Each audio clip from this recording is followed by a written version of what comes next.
Welcome back to Built in the West, the podcast where we bring you real conversations with the people stepping up to shape the future of our communities across Montana and the West.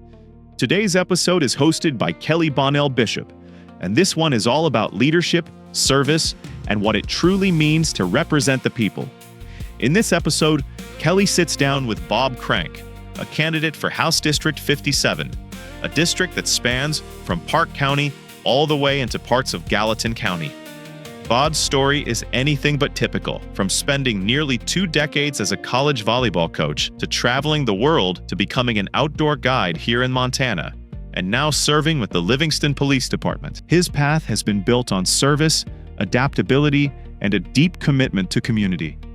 Today, we're diving into the reality behind rising property taxes and affordability, public safety, and what's really happening on the ground, land management, forest health, and Montana's future, the balance between growth and preserving the Montana way of life, and why Bob believes leadership is about serving people, not politics.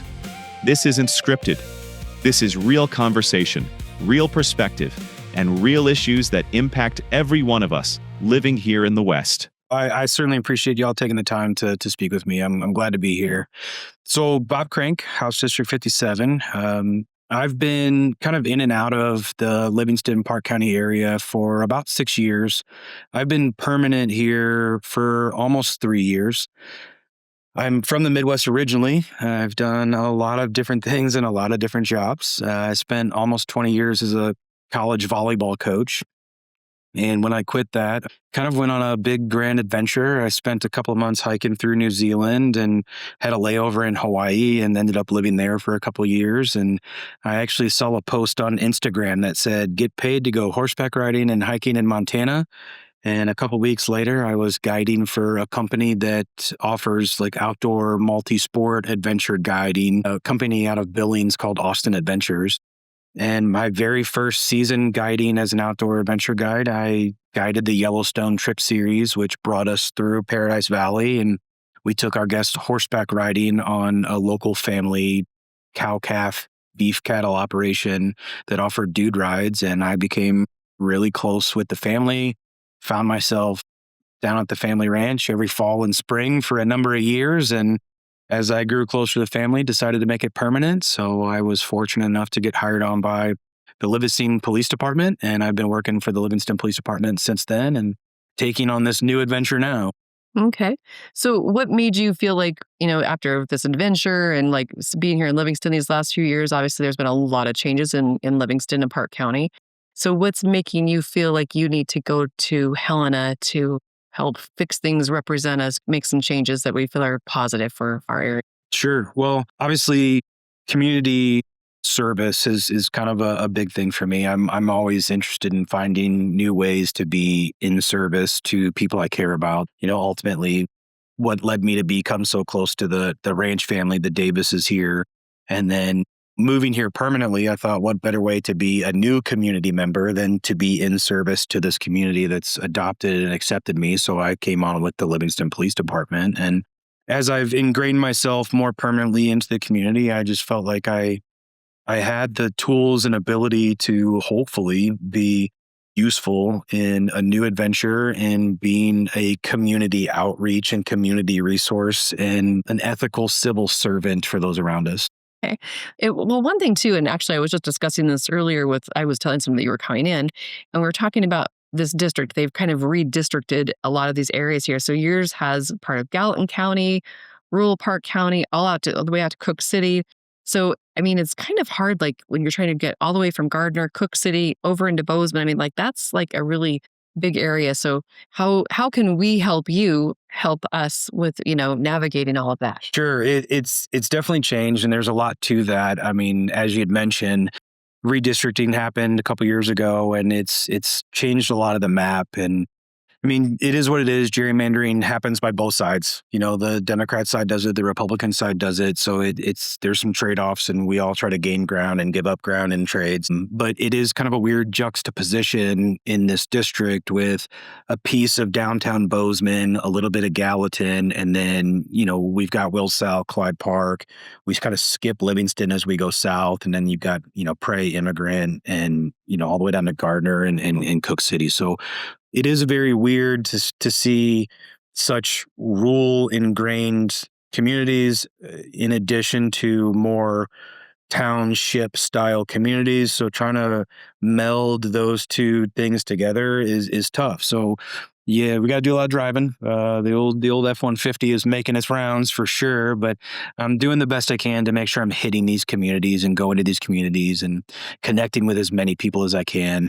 I'm trying to do the best I can with social media. I think we can all agree it's got its blessing and its curses. Yep, it does. It's helped and hurt our society in many ways. So I am trying to be engaged as I can with, Facebook and Instagram to try to increase that outreach. So the more people that I can connect via electronically, things like this wonderful podcast that you've allowed me to be on, I think the more I can get that out, the more people I can reach, and the more people I can reach, the more people will understand what we're trying to do. Definitely.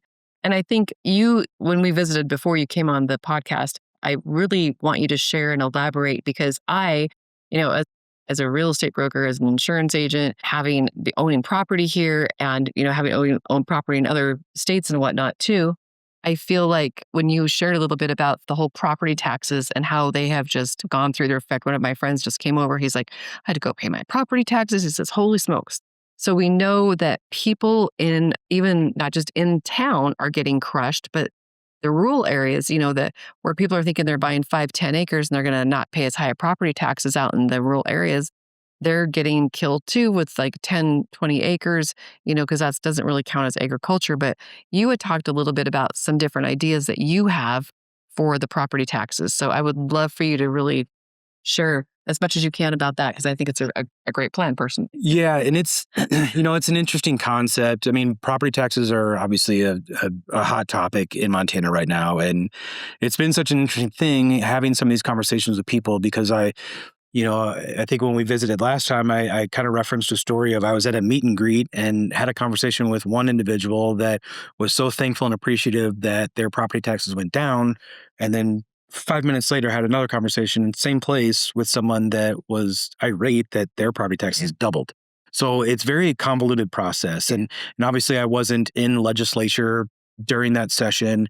And even talking with some of the incumbents that were there, it seems to me, and it's been referenced to me, that there really wasn't very much positive other than, well, no one was happy. It seemed that almost every person that was in that legislation was upset about some component of that bill. So is it a clean bill? Certainly not. Is it transparent? Not really. I think there's a lot of things to address there. I know the governor has talked about trying to get to a point of a flat tax, which I would be in favor of. But my kind of thought process is changing the tax system entirely. So I think right now there are 3 entities that decide ultimately what you pay for property tax. One is the government. We're going to decide the percentage rate. And the percentage rate in Montana is an interesting, complicated thing in and all of itself, because nationally, when we look at the rate that we pay, we're below the median. Like we're below the average in national property rate tax average. However, our housing market has so overinflated beyond the point of reality that even though we're below the average in percentage, we're above the average in actual payout of property taxes. So a flat tax would obviously help. But I think that we should look at property types and charge either per property or per acre. I think that cleans the system up a little bit. I don't know if we have the political capital to make it happen, but it definitely cleans it up. For example, if you have a single family residential home versus, agricultural land, Yeah. I don't think those should be the same rate. And clearly they're not. But if you look at Livingston, which is where we're at right now, I could walk down East Lewis Street here in Livingston. I could find one house that is valued at $700,000. And the house literally across the street is valued at $400,000. Mm-hmm.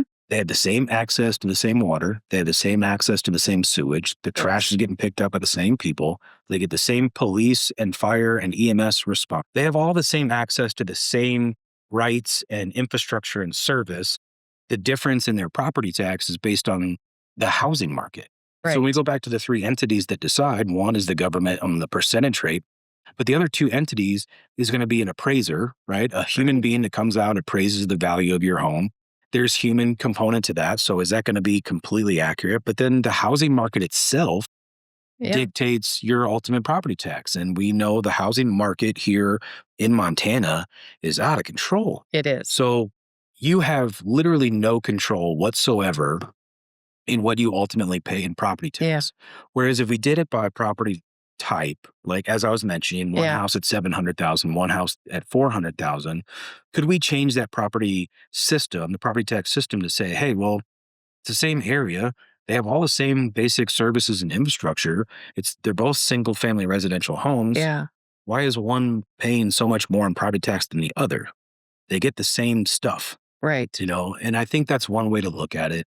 Obviously, when we look at larger properties, and you could, divvy it up by, hey, inside town limits, outside in the county, they have their own thing. But then you look at property types, commercial, agricultural, single family residential. You could even, if we wanted to look at it, we could look at property types as far as rental, whether it be multi-unit, single unit.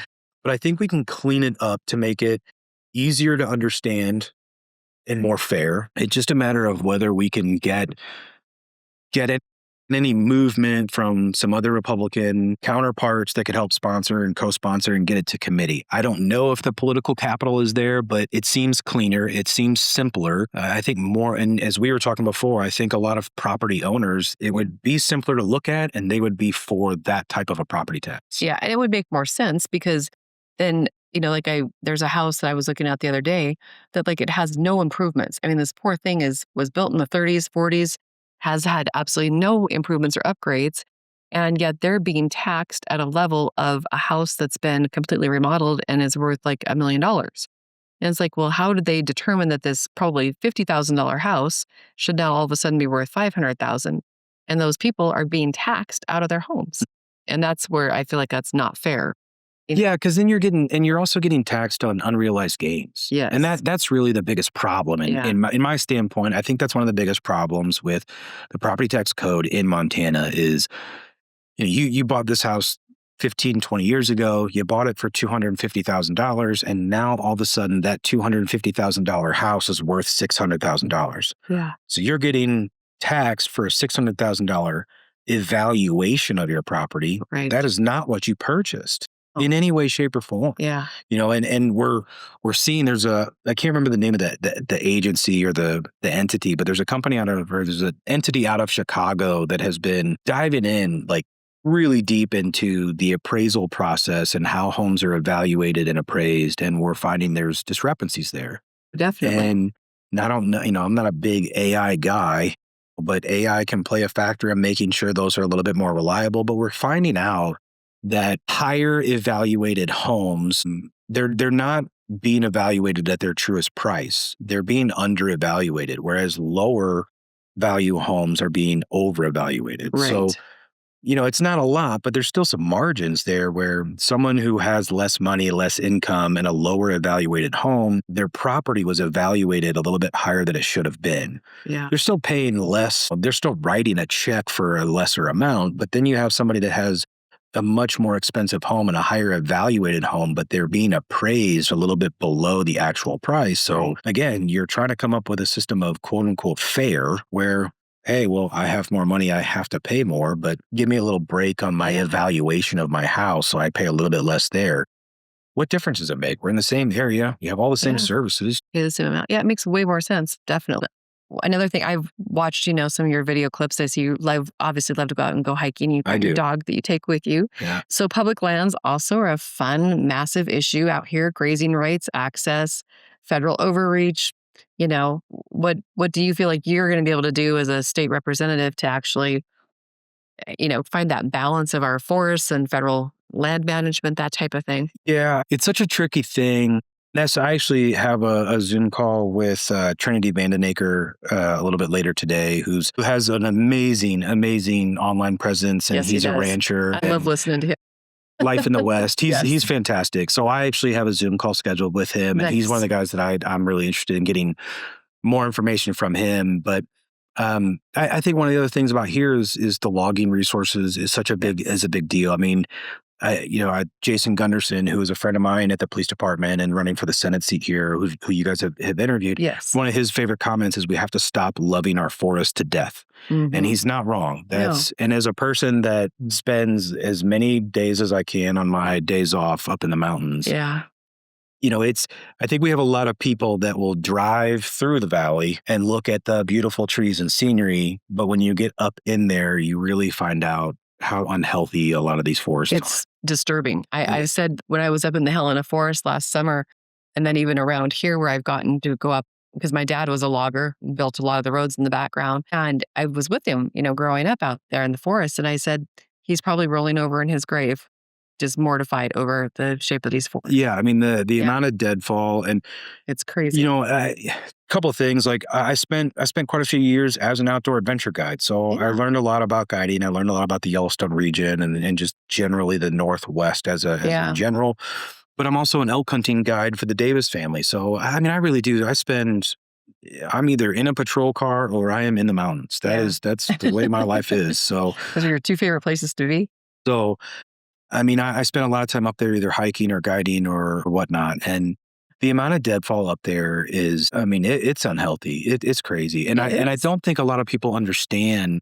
We learned a lot from the 88 fires in Yellowstone. I say we, but the wildland firefighters learned an immense amount in the 88 fires, and we learned a lot about fire ecology. Yes. This is why we changed it from a quote unquote controlled burn to a prescribed burn. Yeah. Those are two different things.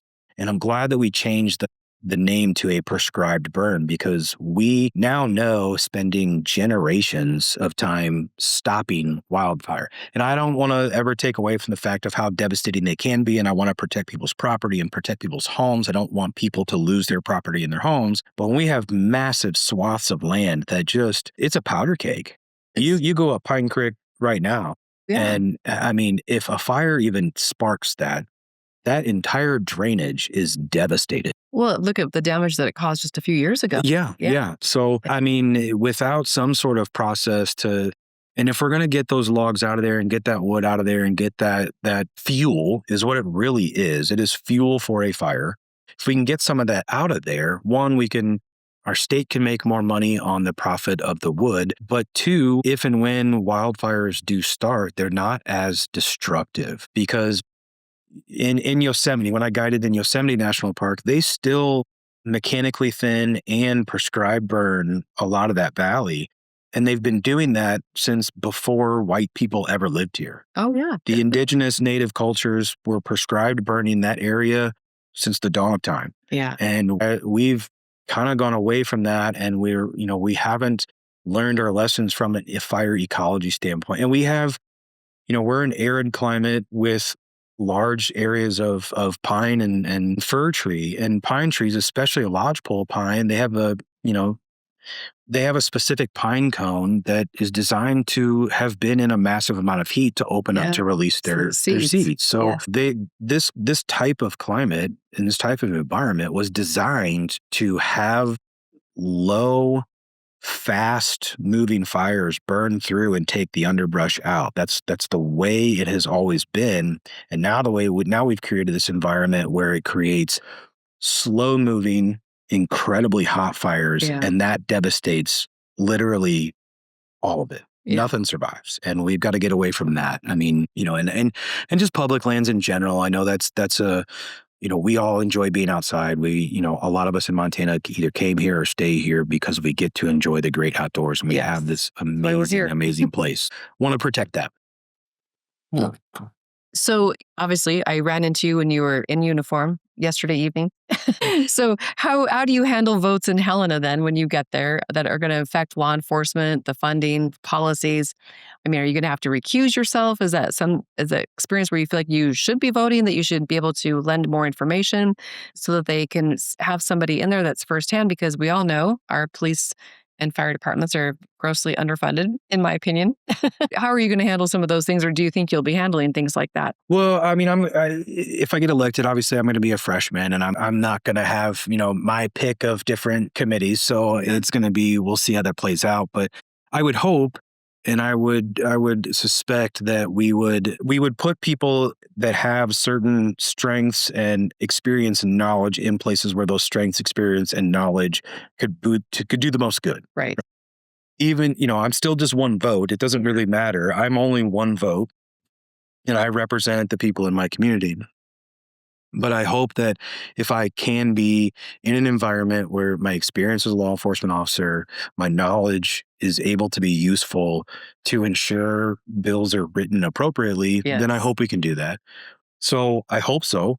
And I hope that they use my skills and knowledge to the best of their ability. I know, even watching some video from previous sessions, when they had a property rights issue. They had two lawyers that have experience in property litigation in that committee. That makes sense. Right? Because they have the most knowledge and education. Definitely.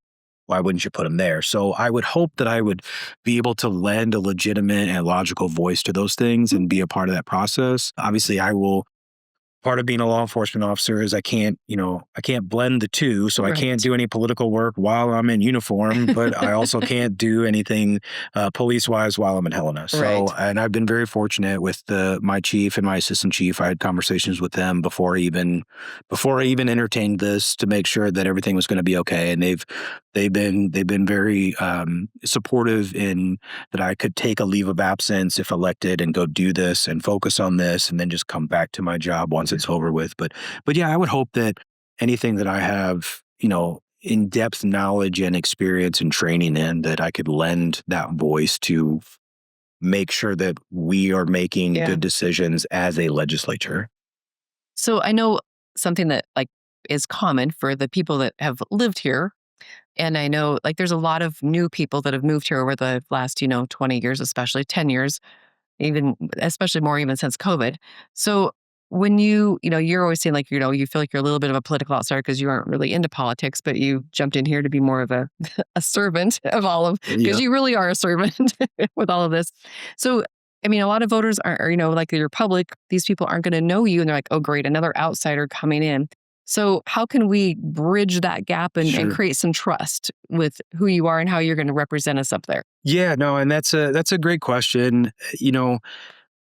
I didn't come here to change Montana. I fell in love with Montana being here and being, as I said, somewhat, pseudo adopted by the Davis family, who's been here for quite a long time. And I feel like if the Davis family accepted me, I must be of the right character to be here. So I take that as a vote of confidence. But I've always been more of the help your neighbor kind of person. That's just, 20 years as a college volleyball coach, the whole idea of that is making kids better. Yeah, so that's kind of another thankless job.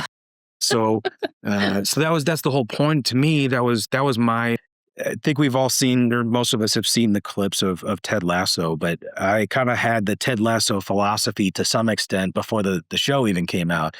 I really believed my goal and my purpose as a coach was to improve the human beings and the individuals that played for me. Sure, winning is winning, but as a coach, as a former coach, I have never won or lost a volleyball game in my entire coaching career.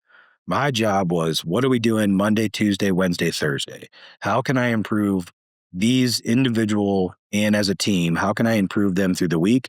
And then they go out there and they just get to showcase themselves during games. I don't win volleyball matches. Never have. Those kids win. I have to focus on what I'm doing every day, the practice gym. That's where I need to shine.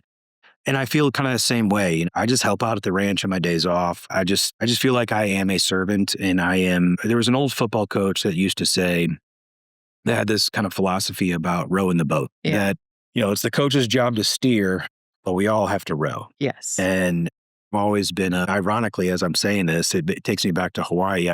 I actually got selected to be on an outrigger canoe team. Oh, fun. Which they don't row, they paddle. Don't get that wrong. But we all have to do that. If we're not all in sync and we're not all moving, that canoe or that boat's not going anywhere. So I just rather be part of the force to move in the positive direction. I didn't come here to change any values. I want people to remain neighborly. I want people to work hard. I want people to be successful. I don't want people to worry about what government is doing or how they're going to impact your lives. Government honestly shouldn't impact your lives. They should be a service that is available to you, but government should not be something that every people have to worry about. Yeah, I agree. When you're, not being a police officer and you're not out, ranching, what else do you like to do? Or do you like to do anything else? No, that's really about it. I live a pretty simple, basic life. I'm either here in town in my patrol car or I am at the ranch in the mountains with the dog. I don't do much else. And what kind of a dog do you have? She's an interesting mix. My best guess is a blue heeler German short hair is my best guess. I got her for free in Antlers in Clyde Park. So I was working cows up in the Bangtails, on the other side of the Crazies over there. But I was working cows up in the Bangtails, and me and a buddy of mine decided we'd stop at Antlers on the way home and have a beer.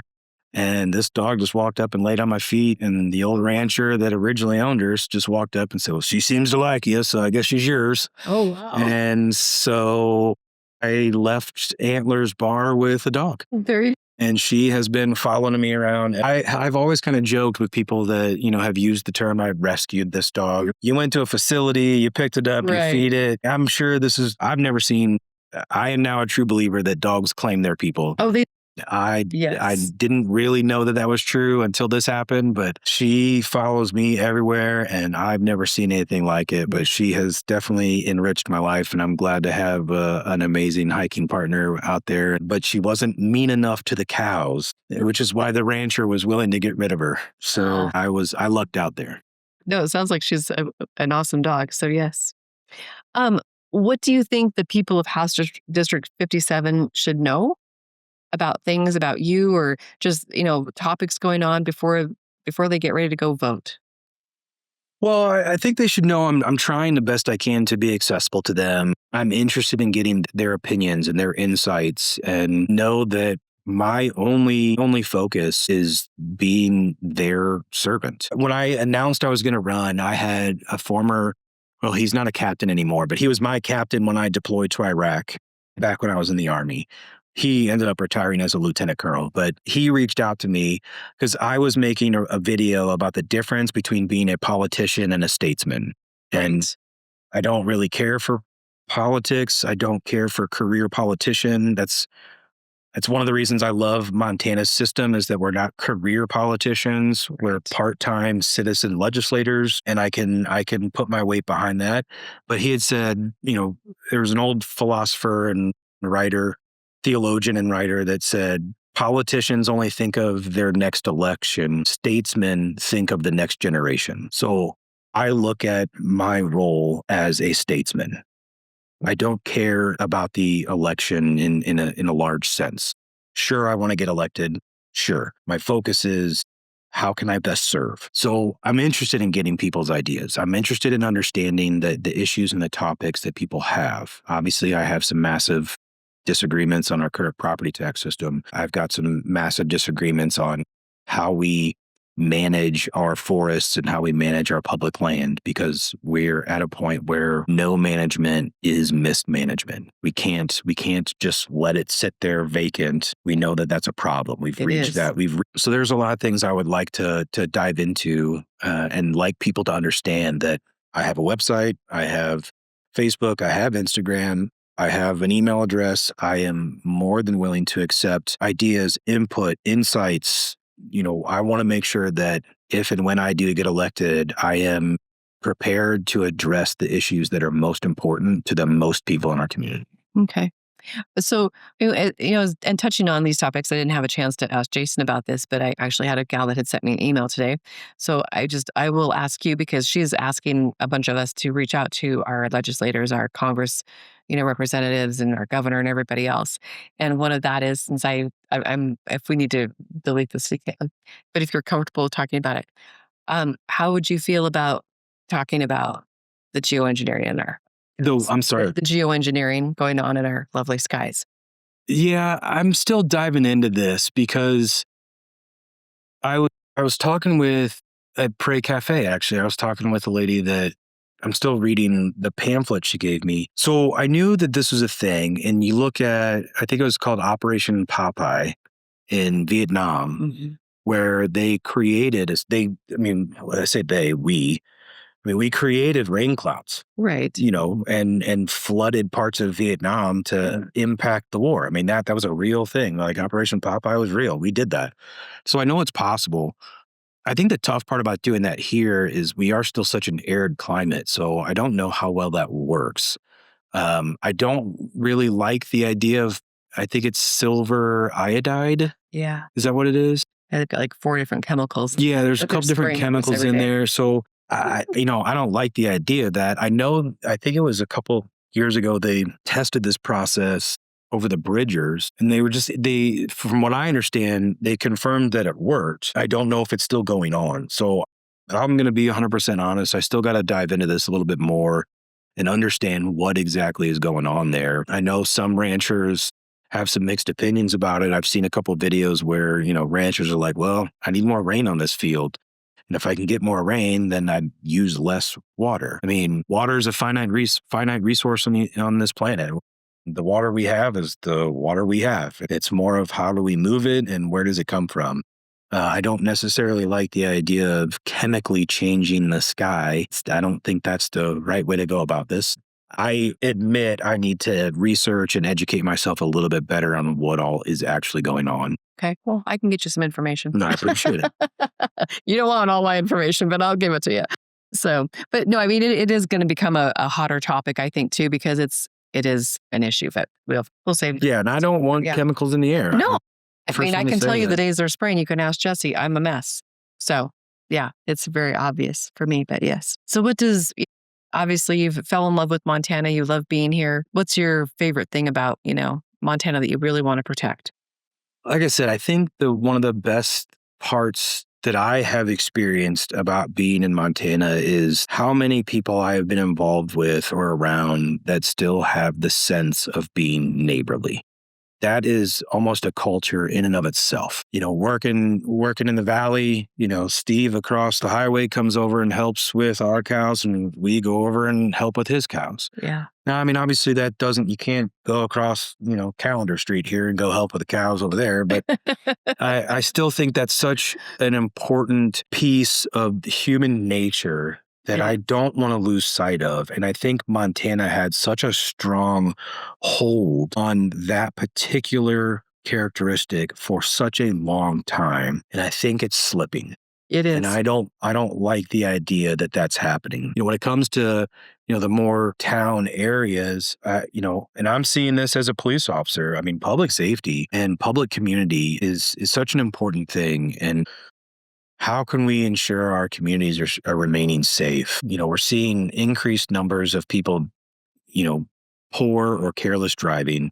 We're seeing, crime rates of different styles and types. The amount of drugs running around right now is absolutely preposterous. And that's causing a massive problem. So as a police officer, not speaking on behalf of the department itself, but just as a police officer, community safety is a huge thing. I remember back in the days where, my friend's dad was allowed to beat me if I acted out of line. Now now like I'm suing somebody. Right. So, I think we need to also get back to the idea of just community. Just it takes a village to raise a child. If we have a better community, we're going to have better children. If we have better children, we have a better future. And we've lost a little bit of a sense of that community. And, parts of rural Montana still have that, and some of the smaller towns still have that. But as the towns get bigger, we lose more and more and more of that identity of Montana. We do. And I would rather not do that. I'd want to keep the identity of Montana alive. Yeah, it does. It makes a big difference because it's changed a lot over the last 20 years, even more so over these last 10 years. And, the bullying going on with kids and whatnot and those types of things, and I think as you or Jason and I were talking about how they've legalized, the marijuana and all that type of thing, but then we aren't giving tax dollars back to the police departments and the sheriff's departments from those revenues to help police that because it is an issue. Yeah, I think I know that's been a massive thing because Jason and I were just talking about this the other day too, about where that money is going, where it went, because it was designed to go to some specific places. But it doesn't seem to be showing up in the places they were supposed to be. So I'm curious to see what's going on there because that's a lot of money. It is a lot of money. And it's not, for some one way or another, it's not ending up where it was originally designed to go. No, I agree with you. And I think that is a big question that people have. It's just like, I know when they implemented the Montana Lotto, the lottery money was supposed to be allotted for certain things like the schools, the roads, and all these things. And again, I don't think that's where some of that money ended up at. So it would be great to get a deep dive and more transparency of our government's budget because I think there is a lot of wasted money going on. I agree. And that's, like I said, I don't think people should worry about government. And the more we can be transparent and the less money of yours that we can spend, right, the better we all are going to end up being. Yeah. And roads out here, boy. Yeah. That's another topic. Yeah, that's a whole other podcast. I think we could spend quite some time on roads. Yes, we could, definitely. Is there anything specific that you want to add or talk about that's near and dear to your heart that we didn't expound upon that you want to? No, I'm just really glad I got a chance to come on and talk with you and get a chance to kind of express some ideas and some thoughts. I'm excited to push this out to some people so they can get to know a little bit more about me and definitely get a chance to actually hear me talk about some things in more in depth as opposed to my usual quick, 3-minute or less videos on Instagram and Facebook. So don't worry, I'm not going to stop doing them. I will continue to do those. No, I think that's super important because it's a way for people to get to know you and know who you are. And I mean, this will be a little bit lengthier, but I'm sure Jesse can probably figure out a way so you could even maybe put this onto your website. I shouldn't speak out of turn, but maybe he can. Yeah. Well, I'm just glad I got a chance to do this. I think this kind of stuff is fun for me, to be honest with you. I'm a horrible fundraiser. I hate fundraising. I have no problem explaining why I need it, but I hate doing it. And that's the part about politics I hate the most. But as far as engaging with people and sharing ideas and talking through ideas, this is the part of the job that I like. Right. So I'm happy I got a chance to come talk with some people. Well, and if you want to come back again, we are more than happy to have you back. I would absolutely love to. Yeah. Like if you feel like there's topics that are coming up and you just want to reach a little bit broader audience or that you can't, doing those little 10-minute clips or less, let's get you back on here and talk about those things. And maybe I think it'd be fun to do one with you and Jason too. Yeah. So we could talk about you guys back and forth and you kind of battle off of. Hear the two of us go at each other. Yeah. We'll have to definitely bring more donuts for Jason. So. Well, thanks guys. Yes. Thank you for coming and sharing your thoughts and ideas with us today. Out where the mountains meet the sky so wide, where dust and dreams still ride side by side, where builders rise before the dawn and leaders stand when hope feels gone. From ranch roads to the city lights, from oil rigs to start-up nights, there's a spirit here you can't outguess, the kind of grit that's built the West. This is built in the West, where the bold invest, where the dreamers ride and the thinkers test, where opportunity knocks and the fearless say yes. The builders, the thinkers, the leaders of the West. Some build empires steel and stone. Some build ideas the world has never known. Some build businesses from the ground, with nothing but a vision and a stubborn sound. They risk, they rise, they learn, they fall, then saddle back up and answer the call. Because the frontier never left our chest. It's alive in the heart that's built in the West. This is built in the West, where the bold invest, where the dreamers ride and the thinkers test, where opportunity knocks and the fearless say yes. The builders, the thinkers, the leaders of the West. It's the rancher, the founder, the risk taker too, the coder, the banker, the ones breaking through.